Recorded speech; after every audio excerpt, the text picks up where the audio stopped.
Hola, este video tiene por objetivo darles una inducción sobre las prácticas de laboratorio que realizarán en esta asignatura Química del Suelo.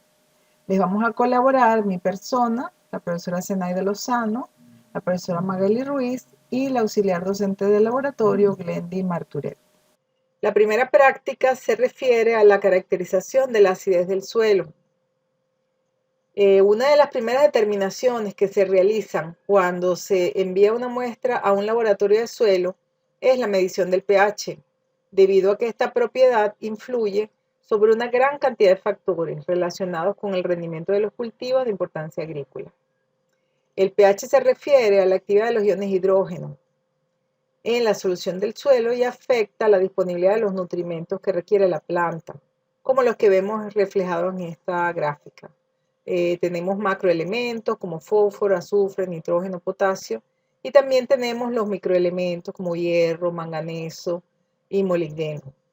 La biodisponibilidad de estos elementos se hace principalmente o se hace mayor principalmente a pH cercanos a la neutralidad, entre 6 y 7 de pH.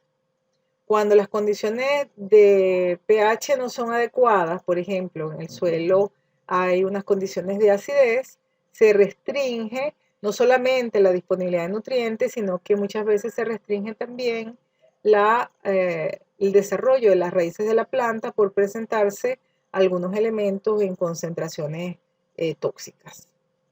El objetivo general de esta práctica es conocer y aplicar las técnicas de rutinas aplicadas en los laboratorios de suelo para caracterizar las fuentes de acidez de los suelos. Como objetivos específicos tenemos determinar el pH en suspensiones de suelo a distintas relaciones suelo-agua. Vamos a utilizar también distintas soluciones de electrolitos para evaluar las variaciones del pH en función de las reacciones de equilibrio, absorción-desorción. Vamos a determinar uno de los índices que se usan a nivel de laboratorio en forma rutinaria para caracterizar la acidez, como es la acidez total y la acidez intercambiable, a través de un análisis volumétrico. Y finalmente vamos a discutir las posibles fuentes de acidez del suelo asignado con los resultados que obtengamos de las mismas. La actividad práctica se realizará en tres partes. La primera parte se corresponde con el manejo del potenciómetro y la determinación del pH de suelo con distintas soluciones. La segunda parte será la determinación del pH a distintas relaciones suelo-agua. Y la tercera parte será la determinación del aluminio e el hidrógeno intercambiable en el suelo por los métodos descritos por Joan y Gilabert.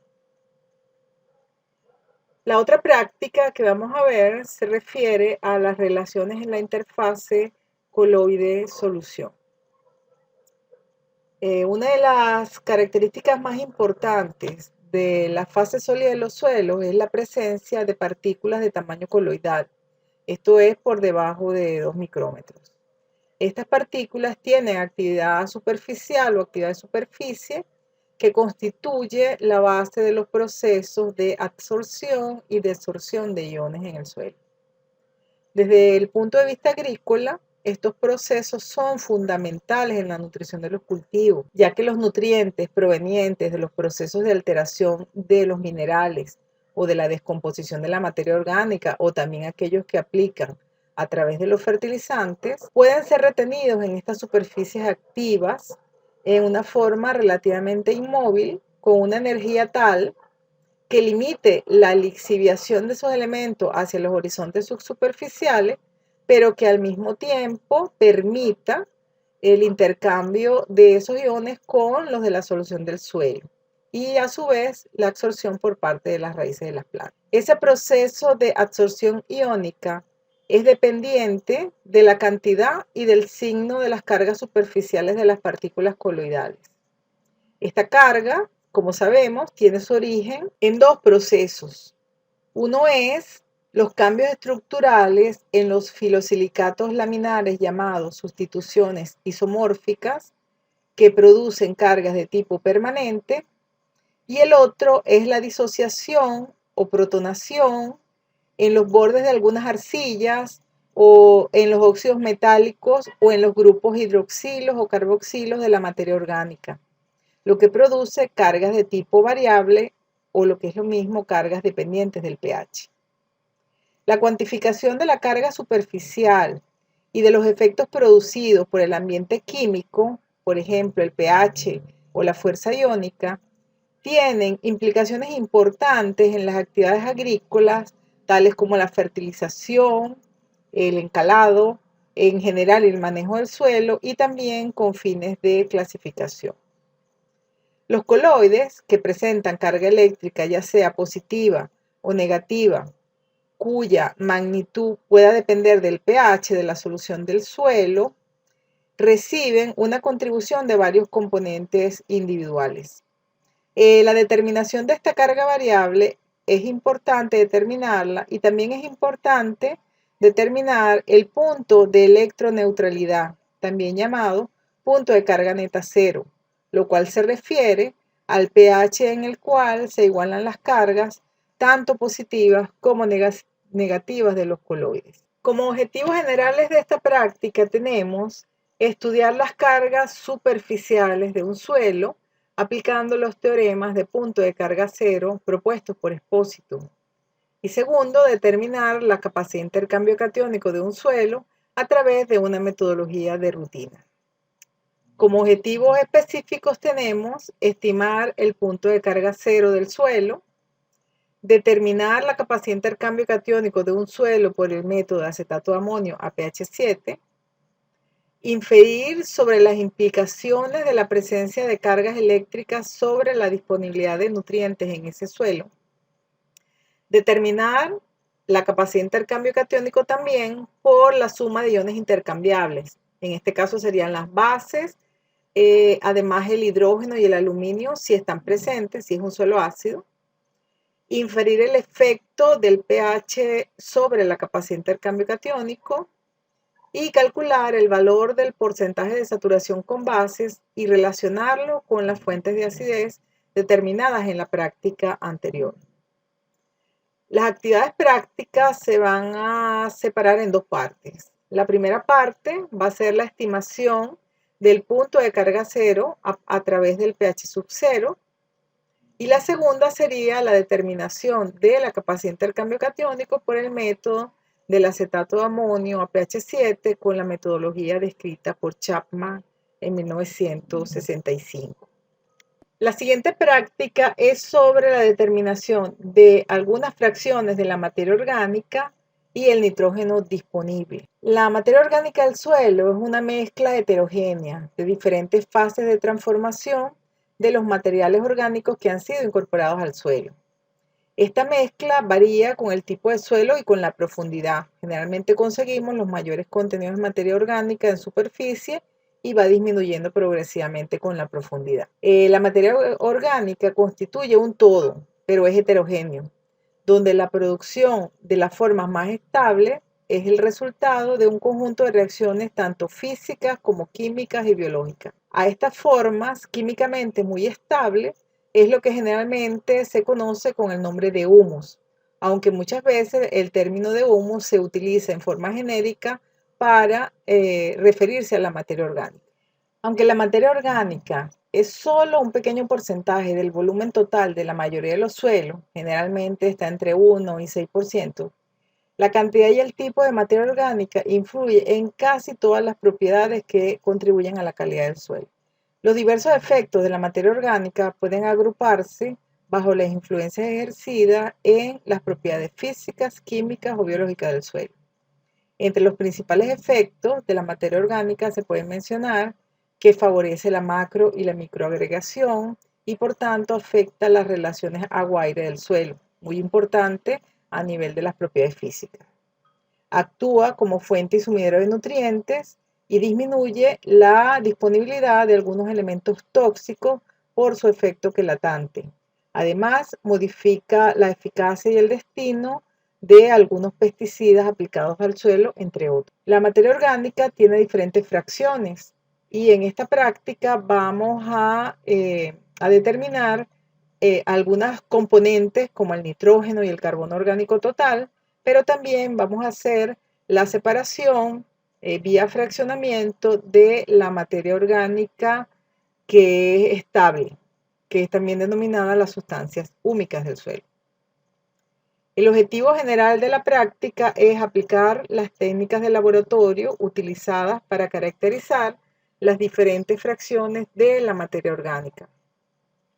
Los objetivos específicos sería primero determinar el nitrógeno total e inorgánico del suelo, determinar el contenido de carbono orgánico total del suelo, fraccionar la materia orgánica estable y determinar el carbono orgánico que está asociado a cada una de estas fracciones. Las actividades prácticas se van a desarrollar en dos partes. Primero es la determinación del nitrógeno total e inorgánico del suelo.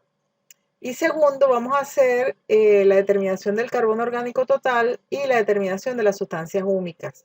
En este aspecto de las sustancias húmicas, que las vamos a separar por un fraccionamiento secuencial basado en su solubilidad en álcalis o en ácido, al final vamos a calcular unos índices de humificación que van a permitir un poco evaluar cuál es la calidad de esa materia orgánica del suelo. La siguiente práctica se relaciona con el estudio de la disponibilidad de fósforo en los suelos. El fósforo es uno de los nutrientes esenciales para el crecimiento de las plantas. En la solución del suelo se encuentra principalmente bajo formas inorgánicas o bajo formas orgánicas. Los ortofosfatos, que son las especies inorgánicas más importantes, pueden presentarse como diácidos o como monoácidos dependiendo del pH del suelo.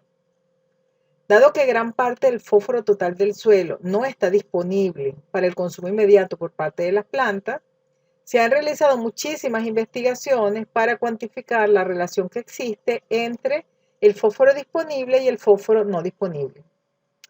Las determinaciones de fósforo resultan de gran interés dada la importancia de este elemento como nutriente para los cultivos agrícolas. Para estimar las fracciones de fósforo disponible en el suelo, se han utilizado numerosas soluciones extractoras.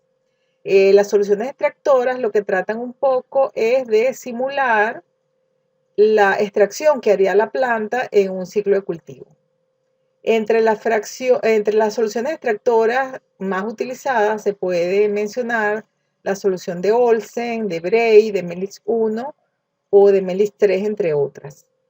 El principio fundamental de estas soluciones extractoras es extraer del suelo el fósforo que es considerado como lábil, aunque no se ha comprobado a ciencia cierta si esta cantidad extraída por la solución extractora realmente representa un elemento o una cantidad de elemento que sea disponible para las plantas en ese ciclo de cultivo.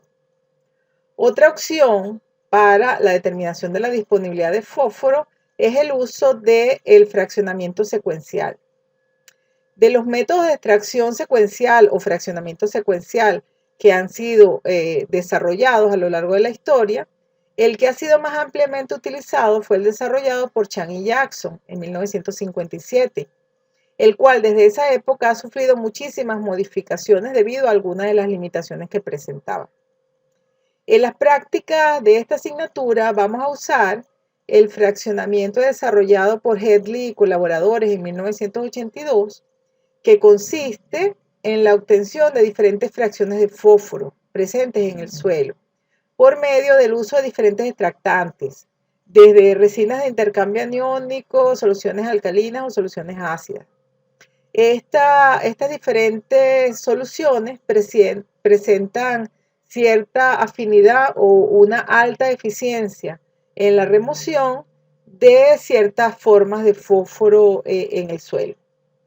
Mediante este procedimiento se pueden obtener formas lábiles, moderadamente lábiles o formas recalcitrantes, las cuales en diferentes investigaciones se han relacionado muy bien con la respuesta de la planta bajo diferentes condiciones de manejo. El objetivo general de esta práctica es determinar la disponibilidad de fósforo en los suelos a través de diferentes métodos. Los objetivos específicos estaría primero determinar la disponibilidad de fósforo en el suelo a través de un método de rutina. Segundo sería realizar el fraccionamiento químico secuencial de fósforo en los suelos seleccionados por el método de Hedley y colaboradores. Este método ha sido modificado por Thyssen y ese es el protocolo que vamos a utilizar. Y el tercer objetivo sería relacionar el fósforo obtenido en estas diferentes fracciones con otras características del suelo que ya hemos determinado previamente. La actividad práctica se desarrollará en dos partes o dos fases. Primero, vamos a determinar el fósforo disponible en el suelo por el método de Olsen, que este es el método más difundido a nivel de rutina en el país. Y segundo, vamos a hacer el fraccionamiento químico secuencial de fósforo por el método de Hedley, modificado por Thyssen y Moore. La última práctica que vamos a realizar en la asignatura es la de la evaluación de la disponibilidad de potasio a través de diferentes técnicas. La dinámica del potasio en la solución del suelo puede visualizarse en esta figura. Solamente cuando el elemento se encuentra en forma hidratada es que puede ser absorbido por el sistema radical de las plantas. El ion potasio puede ser retenido por los coloides del suelo, que presentan cargas ya sea variables o permanentes de signo negativo. En el caso específico del potasio, las estructuras y formas de los minerales arcillosos presentan tres zonas de intercambio de cationes con diferentes afinidades para la absorción del elemento. Es decir, que el potasio puede ser retenido con diferentes intensidades dependiendo de la posición en que se encuentra. La primera de estas zonas son las cargas negativas localizadas en las superficies planas externas que presentan una baja selectividad de potasio. Esto es lo que llamamos el potasio planar. De manera que este puede ser fácilmente intercambiable por cualquier otro ion positivo. La segunda está constituida por las cargas en los bordes de los minerales que retienen el potasio con mayor fuerza que las primeras. Y la tercera es el que está ubicado en las posiciones entre las láminas, que este potasio allí queda retenido con mayor fuerza a otros iones negativos. Y esto es debido a la semejanza que existe entre el radio hidratado del ion potasio y ese espacio interlaminar. El potasio en estas posiciones puede ser intercambiado por otros iones, como por ejemplo por el calcio, siempre y cuando la concentración del ion desplazante sea relativamente alta. Los minerales de estructura 2 a 1, como la momorionita, la hilita, la muscovita, vermiculita, entre otros, que presentan cargas negativas superficiales e internas, absorben preferiblemente al potasio, mientras que minerales de tipo 1 a 1, como la caulinita, que es el que está presente en suelos muy meteorizados, no presenta una absorción preferencial de potasio que pudiera ser considerada como apreciable debido a su estructura cristalina. El intercambio de potasio se puede usar como modelo para interpretar los procesos de absorción y desorción selectiva que pueden ocurrir en el suelo, ya que tiene mucho que ver con los índices que determinan la disponibilidad de potasio en suelos cultivados. La mayoría de los factores que afectan la disponibilidad del potasio son de fácil determinación a nivel del laboratorio, por ejemplo, las diversas formas de potasio, la capacidad de intercambio catiónico, el contenido de arcilla, la capacidad de retención de agua, el porcentaje de saturación con potasio, la mineralogía, entre otros. Pero el potencial químico del potasio dentro de la doble capa, que determina realmente la actividad del catión en la solución del suelo, no se puede determinar en forma experimental. Una forma de evaluar la disponibilidad de potasio es a través de las denominadas isotermas de absorción de potasio o curvas Quick. Beckett en 1964 sugiere que se puede relacionar en una curva un factor que proviene de la división de las actividades de potasio entre la raíz cuadrada de la suma de las actividades de calcio y magnesio, que son dos cationes que están relacionadas al potasio. Y esta relación se llama relación de actividad de potasio, porque está asociada con su disponibilidad. También lo llamamos factor intensidad, y lo colocamos en el eje de las X. Y por otro lado, el contenido de potasio medido como ganancias o pérdidas del elemento en el suelo. Este factor se llama cantidad y lo colocamos en el eje de las Y. Como la curva que ven en la figura, donde están representados todos estos factores.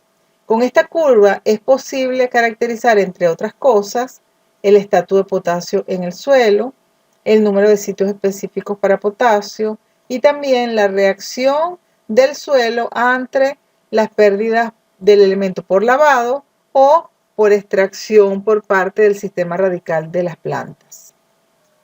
Para realizar la curva cantidad-intensidad o QI, como la del ejemplo que vemos en la figura, se equilibra un determinado número de muestras de suelo en un rango de potasio y se analiza el sobrenadante para determinar la ganancia o pérdida del elemento en el suelo.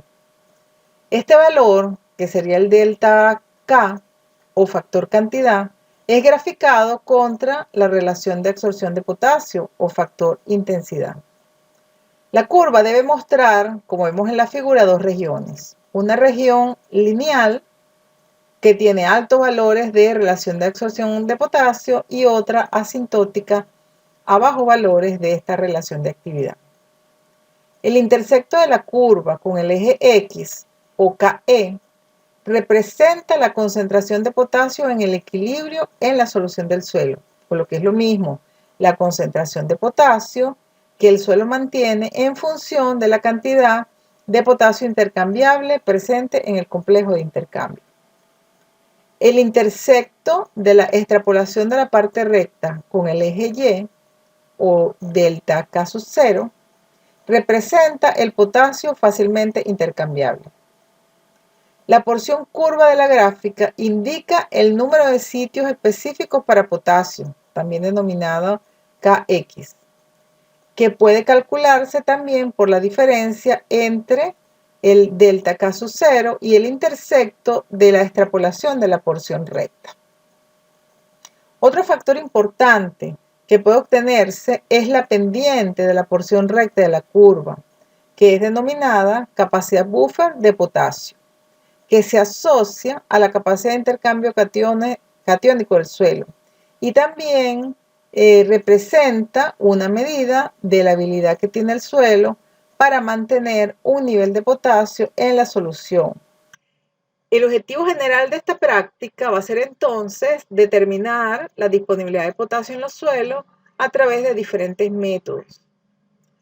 Los objetivos específicos tenemos determinar la disponibilidad de potasio en el suelo a través de un método de rutina, construir la isoterma de absorción de potasio con los factores cantidad-intensidad o QI.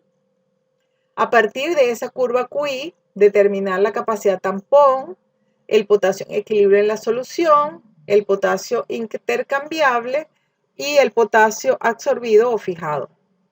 Y también vamos a interpretar la capacidad amortiguadora del potasio que presenta el suelo.